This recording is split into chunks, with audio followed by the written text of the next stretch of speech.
Good journey, everyone. Welcome to Space Oats Live, a Star Wars podcast. I am the Crucial Crew member, Jay. Tonight is January the 15th, 2025. We have concluded Skeleton Crew. Final episode, episode 8, was last night. We will be talking about that not until a little bit later on. So, if you haven't gotten caught up on it yet, if you're deciding to binge watch this show, love that you're doing that. That's great. So I will try to keep it a little spoiler free. But then again, there's only so much that I can keep spoiler free, seeing that I want to just review this whole series and where we might be going from here with this group that was in the Skeleton Crew.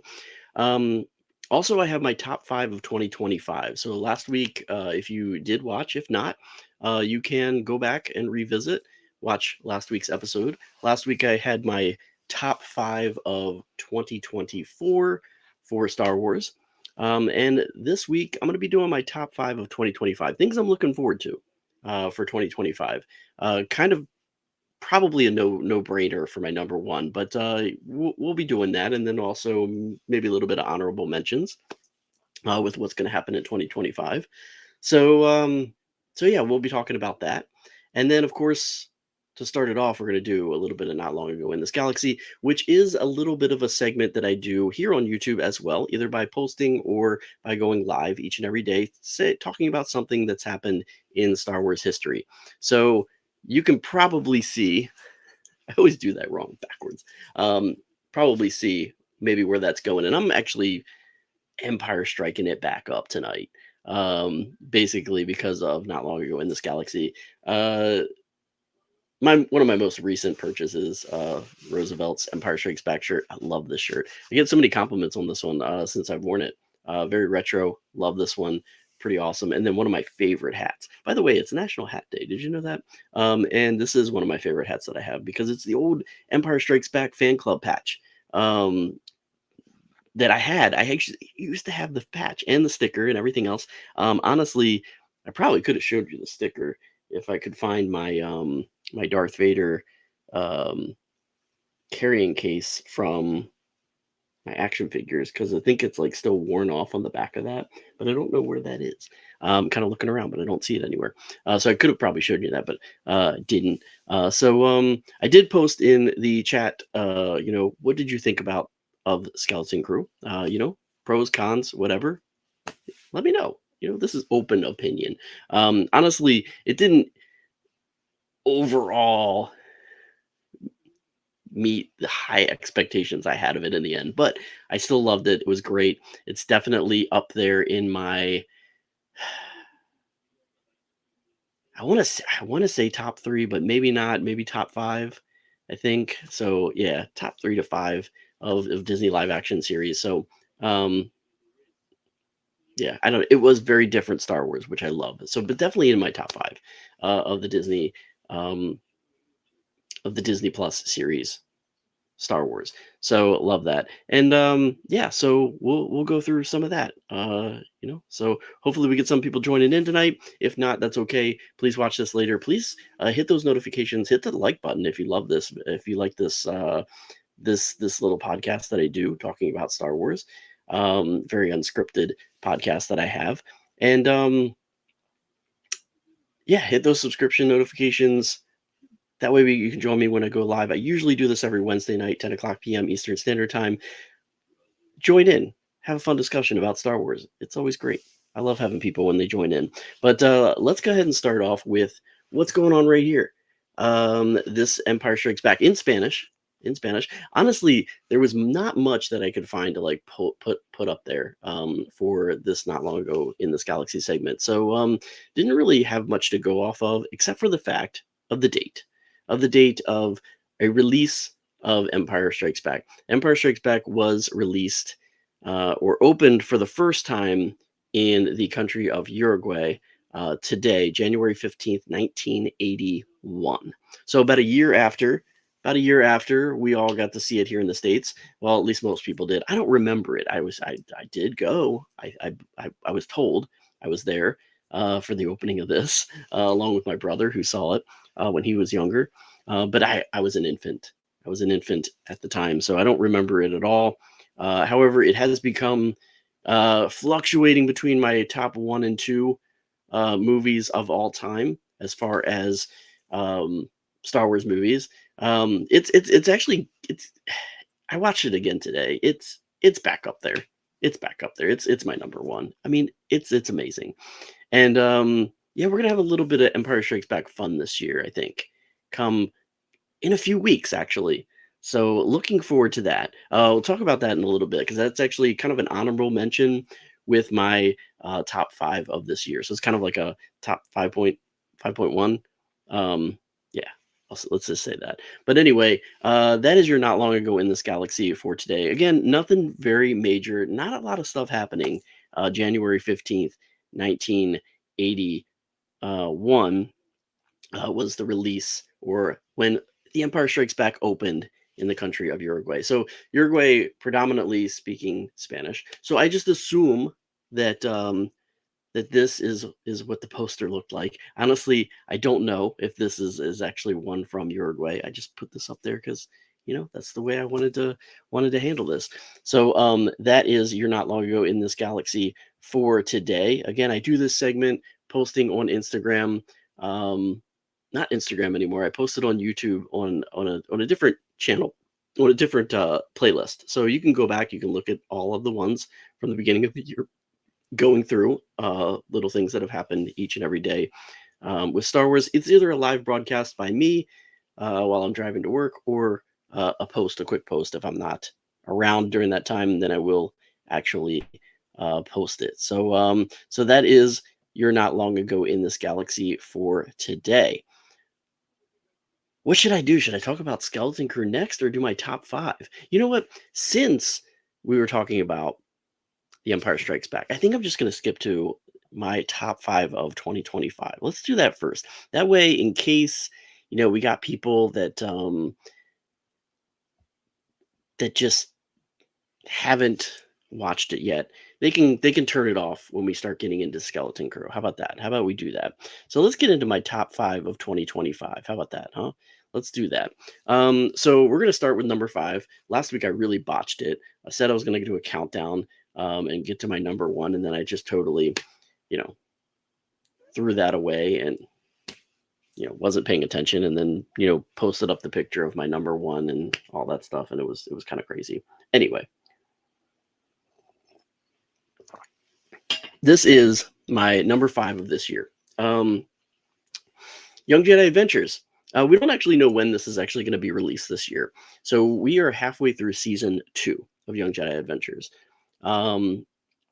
which is pretty cool. I love it. It's it's a kids show. It's Disney Junior, Disney Plus series. I'm hoping for big things this year. I really hope that at some point we get maybe an announcement of some Young Jedi Adventure characters maybe showing up in the Disney parks. I mean, it's a successful show, right? It's a successful series. They have the Disney Junior area at Disney Hollywood Studios. Why not bring some of these characters to life? We've already done it in California. People have had some meet and greets with Nubs. I would love to meet Nubs. They got to do that at D23 as well. Bring some of these characters to Disney and let us meet these characters. I've fallen in love with these characters. I don't even have children to watch this with. I enjoy watching this series. It's a really good, fun series taking place in the High Republic. And season 1 was a blast. The season 2 started off really great, introducing some new characters. Some of my favorite High Republic characters actually coming into play. Getting to see them actually on screen, which is a lot of fun. I think it gains a little bit more traction on wanting to read some of the High Republic stories. And it definitely did for me. I've gotten into reading some of the High Republic series, comics, books, all of that, all because of Young Jedi Adventures. I really wanted to dive into this. And I think for me, it helped me in appreciating the Acolyte a little bit more, even though there's no characters that are connected, except for one with the High Republic that is in the Acolyte. Really? I think just one. Um, I really I enjoyed The Acolyte. So I think that's really one of the reasons why The Acolyte is one of my favorite series, even though not a lot of people enjoyed it, and it didn't get great reviews and ended up getting canceled, unfortunately. Um, I would have loved that series continue. So I love the Young Jedi Adventures. I can't wait to see how this season continues. I think it's going to be fun as always. Don't know. We don't have an official release date of the Young Jedi Adventures, but my guess is that it'll probably be similar to that of where and when it came out, maybe last year. Maybe they'll bump it up to a summer viewing. Um, Maybe late spring, early summer, June-ish, maybe. Maybe it'll be a kind of a summer series for kids while they're not in school. Um, I don't know. I don't know when this is going to get released because there's really not much on the plate of Star Wars this year. We only really have three things. One of them really being major, and then the other two, such as Young Jedi Adventures, kind of being one of those stories that really pinpoints a certain demographic or hardcore Star Wars fans like myself. So um, I don't know when this is going to come out. Maybe it'll stick to another fall schedule, which is what it did this year with coming out. But last time it like kind of released its second season early in the year. So maybe that'll be coming out soon. Who knows? Maybe May the 4th. Don't know, but I know May the 4th is kind of tying in with another Star Wars series. Um, will be going on at that time. So I don't think that we'll get it around that time. I'm thinking more of a summer release or a fall release for Young Jedi Adventures this year. But looking forward to it. That is definitely in my top 5 of 2025. Kind of shocking, right? That a kids show, but I've really enjoyed it. It's a lot of fun, and I can't wait for that to happen. So that is my number 5. That is my number 5. My number 4 is going to be Star Wars Visions, Volume 3. Um, Again, really looking forward to this. I've enjoyed the first two series very much. First one really being my favorite. But the second series was interesting, kind of going all around the world with different countries incorporating their animation styles, and it, it was very different. And it had some really cool episodes. Honestly, some of my favorite episodes of Visions were in Volume 2, but I'm excited to go back to Japan for Volume 3, and exciting that this is going to be connected again with Celebration being in Japan this year. So I'm really hoping that we'll get to see a little sneak preview of Star Wars Visions Volume 3 at that time. Visions has always been a one-day drop. So again, I don't know what that we don't have a time frame of when this is actually dropping this year. And again, I don't think it's going to be anytime soon, um, unless it's in between now and the other anticipated Star Wars project that is going to be coming out in April. Um, because it's a one-day drop, maybe they'll do that. Or maybe they'll wait again, maybe it's summer, fall, something like that. I would think if it's not in the middle of now and April, then it's probably going to be a summer drop. So we'll see what happens, but excited for that. Usually Visions again is a one time drop with all of the episodes at the same time. So, but excited for this. A lot of the studios, some of them coming back from Volume 1 and Volume 2, I think. And Yeah, really looking forward to this. But again, really hoping that we'll get to see some of this sneak peek in Celebration Japan this year, since it is back to Japan with all of the animators coming from Japan for Volume 3. So super excited about that. That is definitely my top 4 on this year's list of Star Wars and what's to come. My number 3 is a fan based event that is happening this year, and that is the second installment of HalcyCon. HalcyCon is a fan-based event by the fabulous, um,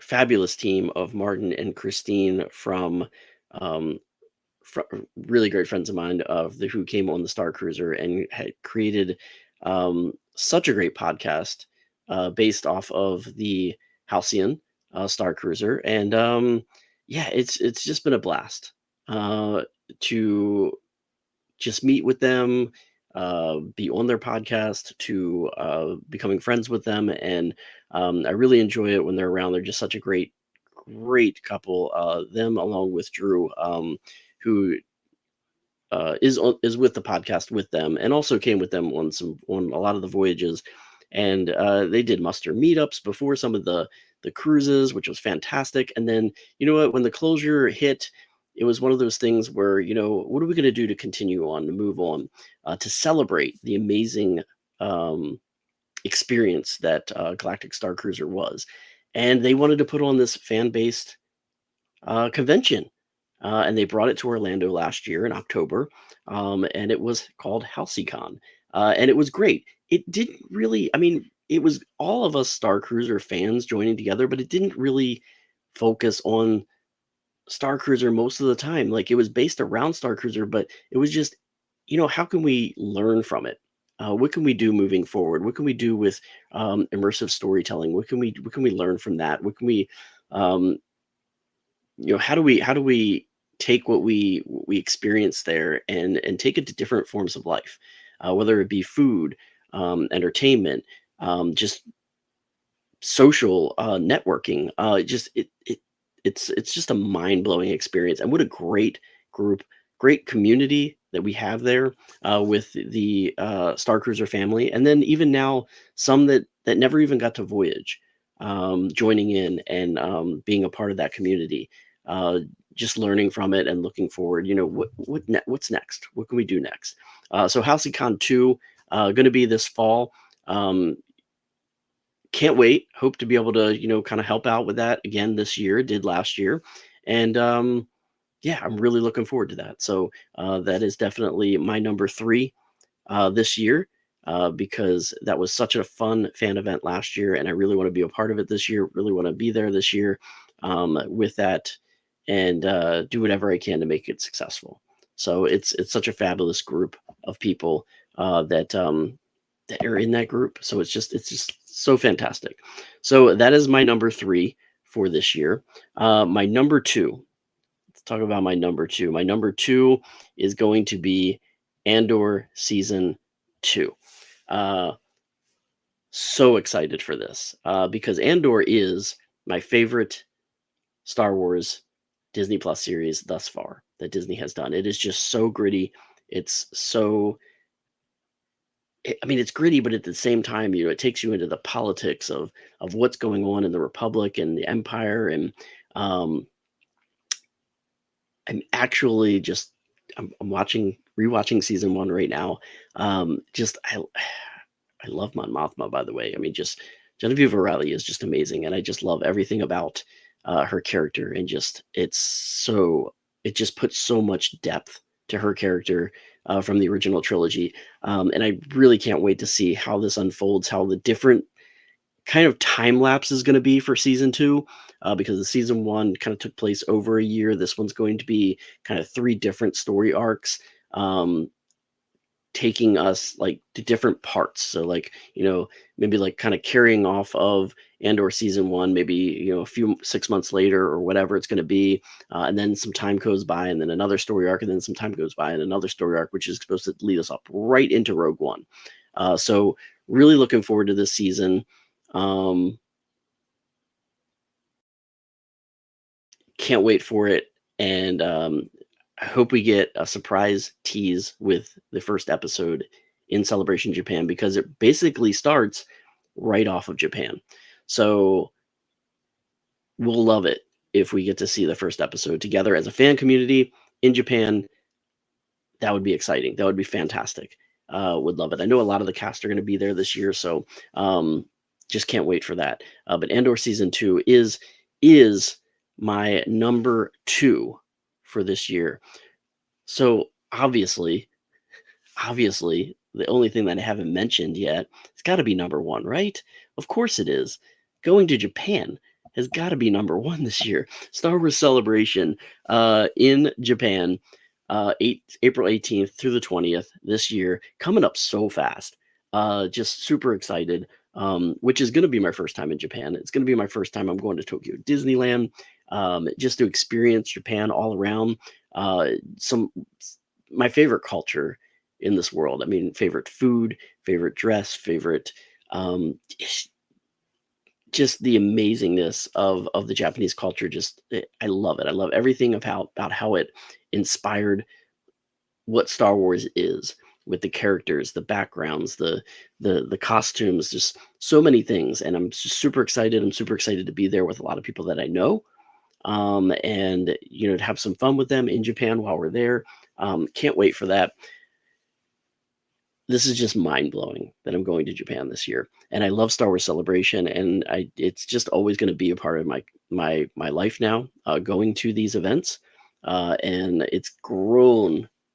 It's just blown up my love for conventions, for fandom, communities, Star Wars communities. It's just made it so surreal, and being a part of this community has been just amazing. So super, super looking forward to this. And I was thinking about it the other day because 2025, we're in Japan, right?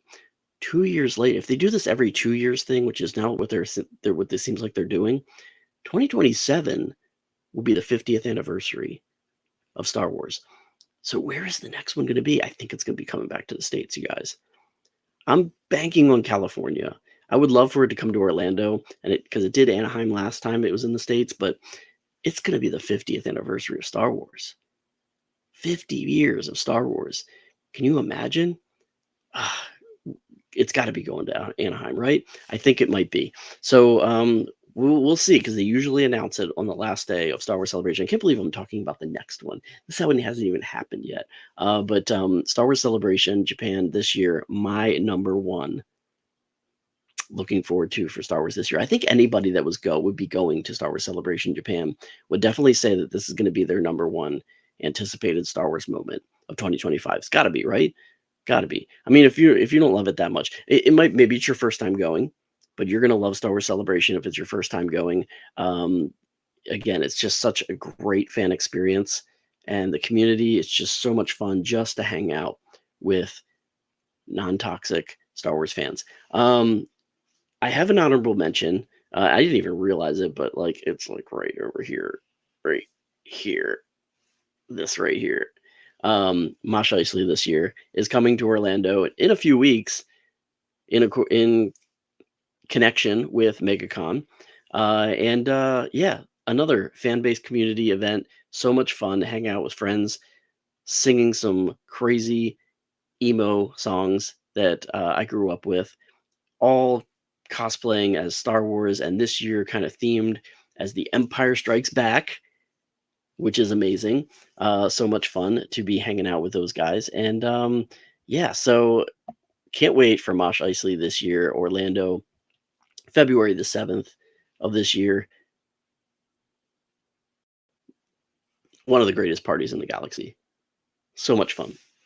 So still waiting for some cool giveaways for that weekend at MegaCon and Mos Eisley, and my costume almost pretty much done. Can't wait to hang out with some people and have some fun at Mos Eisley. So that is definitely my honorable mention, as well as didn't realize it, but we got an anniversary coming up for Revenge of the Sith this year. Anniversary coming up for Revenge of the Sith. So it's a big milestone anniversary year for that. And so just so many things happening this year. Can't wait for that. And who knows, maybe we'll get some surprise releases for the end of the year. Ahsoka season 2 technically possibly could get released in December. I don't know how far along they are in production. But if anything, we'll probably get a trailer at the end of the year, maybe. We know Mandalorian and Grogu kind of got pushed back till the beginning of next year, but maybe a trailer for Mandalorian and Grogu before the end of the year. I would think that that's a guarantee. a trailer for Mandalorian and Grogu. So another thing looking forward to. Maybe we'll have that happen uh, sometime in the fall. Maybe Life Day. Who knows? Maybe that'd be a cool Life Day gift. But yeah, so can't wait for all of that stuff to happen this year. Those are definitely my top five. So again, five, going back, Young Jedi Adventures Season 2, Part 2, my number five. Number four, Visions Volume 3. Number three, Halcyon 2. Number two, Andor Season 2. And my number one of 2025 is Star Wars Celebration Japan. Let's talk about Skeleton Crew. How about we, right? Can we talk about some Skeleton Crew?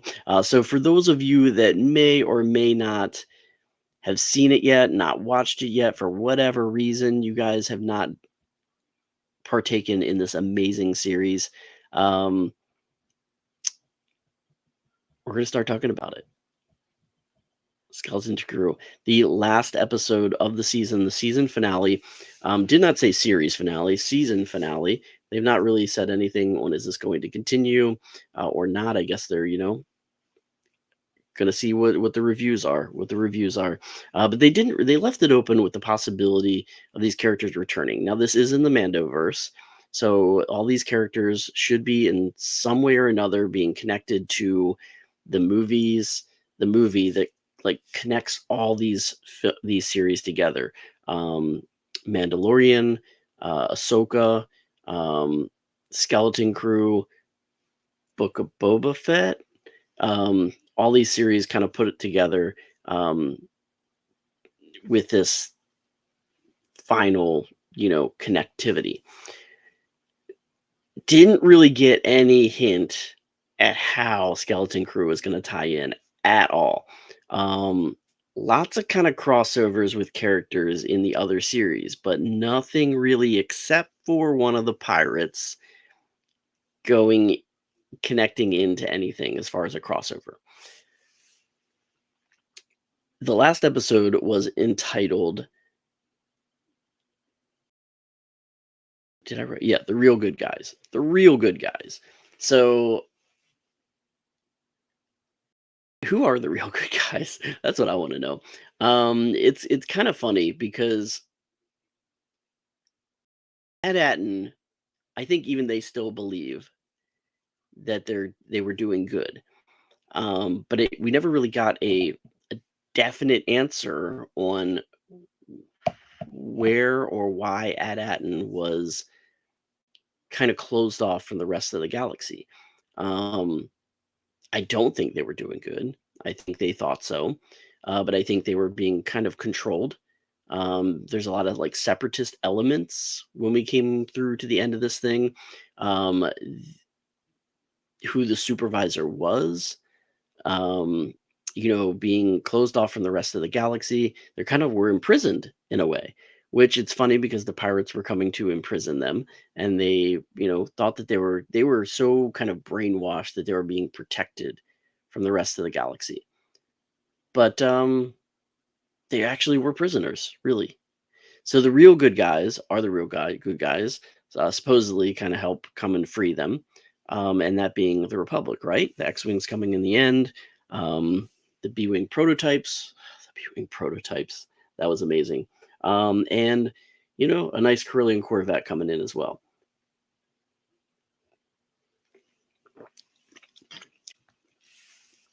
So the supervisor, we come to realize who the supervisor was. I had in my back of my mind that this was going to be the case. I didn't want it to be. Again, every time these series come out, I'm thinking, nah, they wouldn't go and do that, would they? And they do. I always come out with these outlandish, ideas for, what I think is going to be like these big reveals, and I'm always wrong. And you know what? That's okay. I guess if I ever made a Star Wars, it'd be like crazy off the wall, like Rian Johnson, and nobody would like it. So who knows? But the real good guys. So we have the supervisor. We finally get to see what's in the tower, who's in the tower, which is again kind of one of the things that was maybe a little bit predictable. I was hoping it was going to be Tak Renid, or another name that he goes by, and or I thought maybe it was going to be some First Order sympathizer, or something like that. But it didn't fall that way. It didn't fall that way, sort of, because it was a droid. And who knows if that droid was basically put in place by the Empire. Um, it's interesting to note the one thing that happened or was said in the by the droid, was that some of the one of the last communications was that the Jedi, the order to destroy the Jedi, that the Jedi were traitors, was received. So how could that transmission gotten through unless it was connected with who sent that transmission, which would have been Palpatine? Because it is a droid controlled world. So the droid controlled world would kind of mimic the separatists.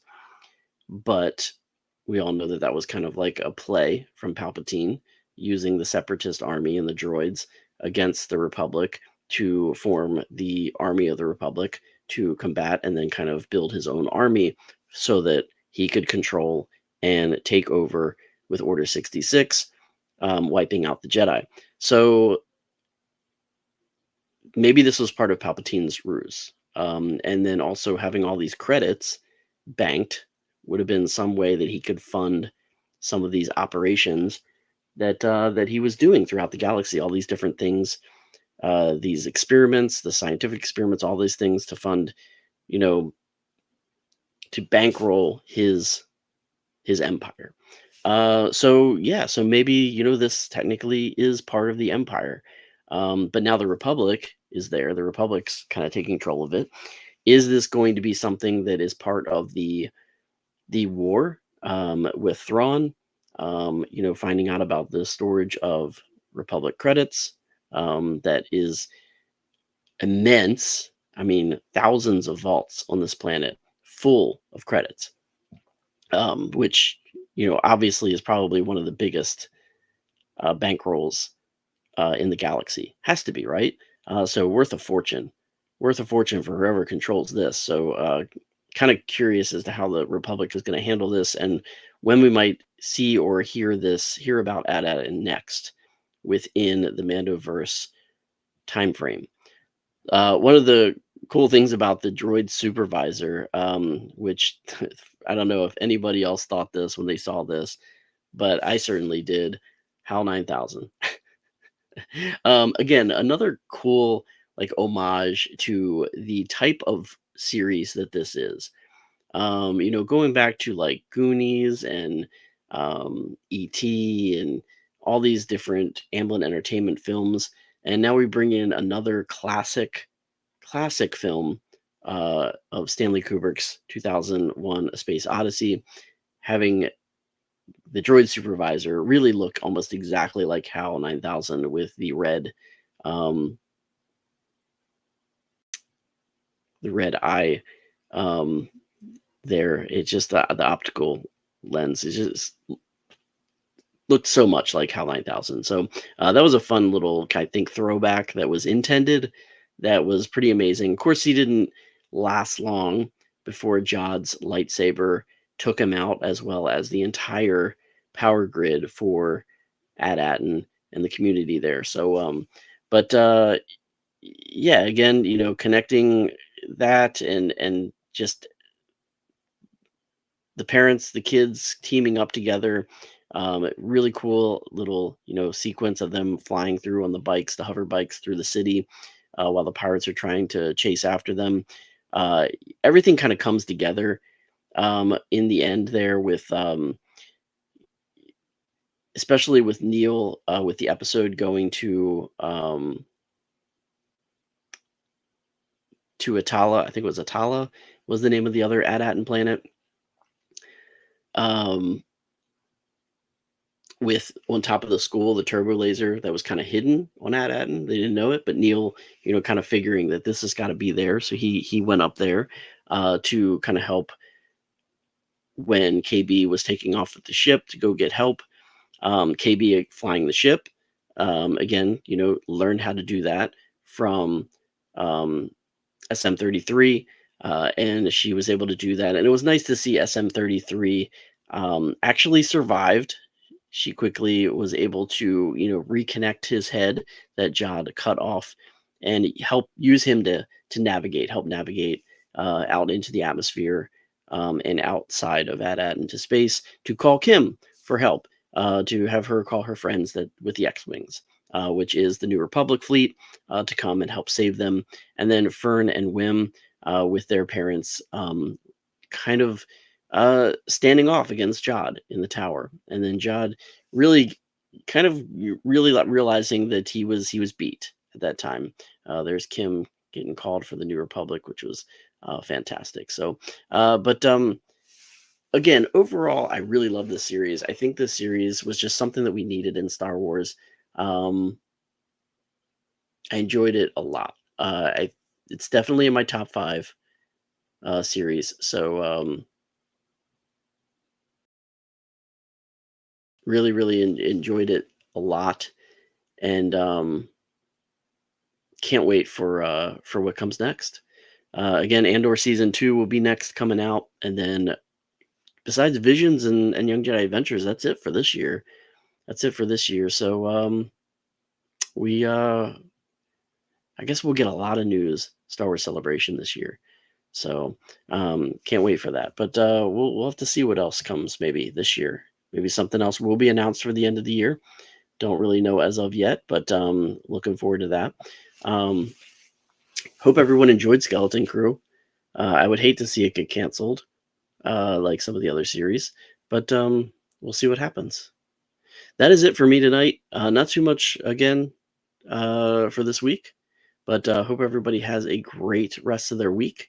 Thank you for watching. If you're watching this later, please again like this podcast if you so desire. Hit those notifications so that you know when I'm going live, either with Not Long Ago in This Galaxy or Space Oats, a Star Wars podcast. Again, I am the Crucial Crew member. Hope everybody enjoys the rest of their evening. Have a great night.